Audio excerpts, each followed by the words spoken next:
Hey folks, Steve here with a field report from Game On 2022. I am in the midst of the mighty Endeavor, which we really got started last night as part of day zero. Today is day one of the convention itself, and it's just the morning, so folks are still starting to filter in. But we got through the first four turns of the game, um, and really the action has mostly been around the Normandy landings itself, so you can sort of see the game position as it stands. I am playing the Western Allies, so you can see I've managed to get onto the beaches. I've gotten through the bocage, and now I am looking to make a breakout and figure out, how much I'm gonna push out to Paris.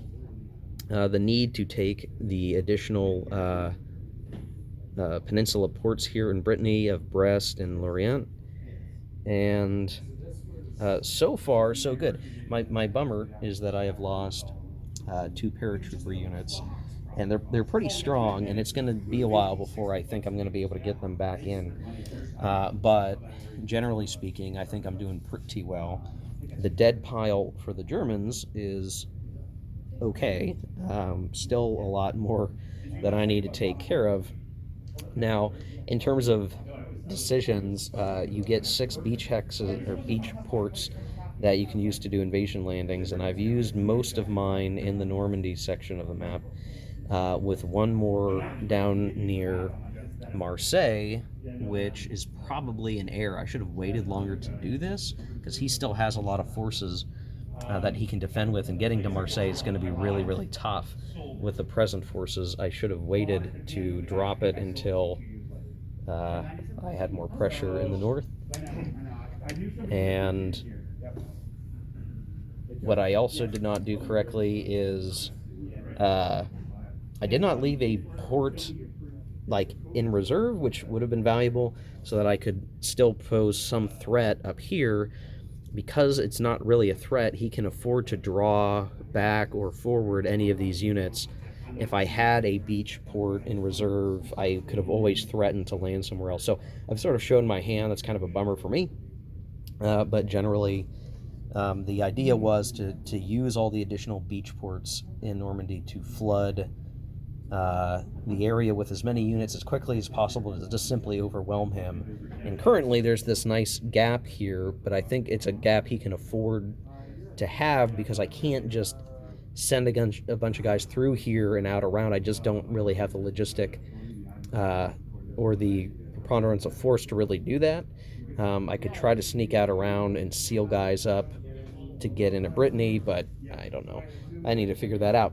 So we're going to pick up the game tonight when Justin's available, and we'll try to get through. I think our goal is going to be to try to get through like turn 12 or 13 by the end of tonight, so that we have all day tomorrow on Thursday to play the rest of the 12 or 13 turns of the campaign, because the total campaign is 25 turns.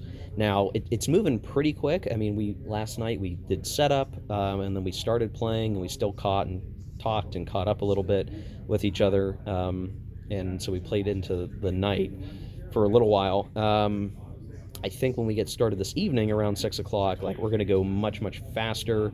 Just to start, we'll make a lot of progress, and then the game will start to slow down, because once we're really getting through things over here, the other thing we have to keep in mind is the East Front, because we are playing the expanded edition.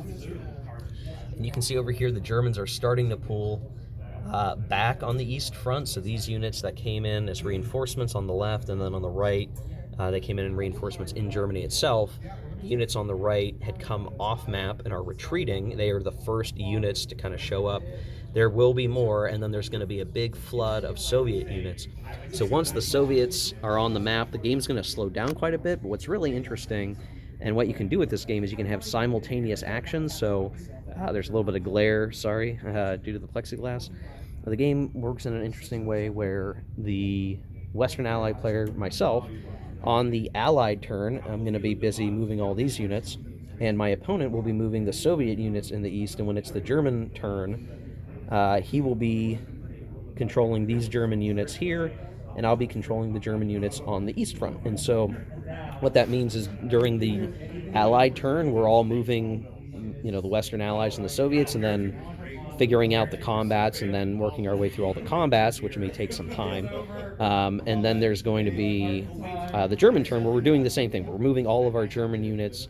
We're able to do a lot of the turn independent of one another, and then we can kind of check in with each other for the combats and the overall game situation, which should mean it goes much, much faster than just, if we had to crawl our way through each, counter being moved and adjusted in all the phases of a turn. So far, I'd say it's a lot of fun, having a good time with it. I know that Justin is doing similar snapshot videos and pictures that he may be sharing to his YouTube channel. I don't know when he's planning on uploading those, but please go check out his channel. It is JUSTEGARDE, Justigard. Punch that into YouTube, you will find his channel. I put a link to his channel in my previous Game On video I did the other day. So check him out, subscribe. Justin's a great guy, good game teacher, and a good game player, good person to play a game with generally. And we're having a good time here. So yeah, first report. We'll maybe do a snapshot here in a few turns and see if I manage to break out appropriately here in France. I think based on the historical progress, I'm about there, but how I got there is a little bit different. We'll see what happens. So, all right, guys, thanks for watching. Hope you have a good one, and we'll keep having fun here at Game On 2022.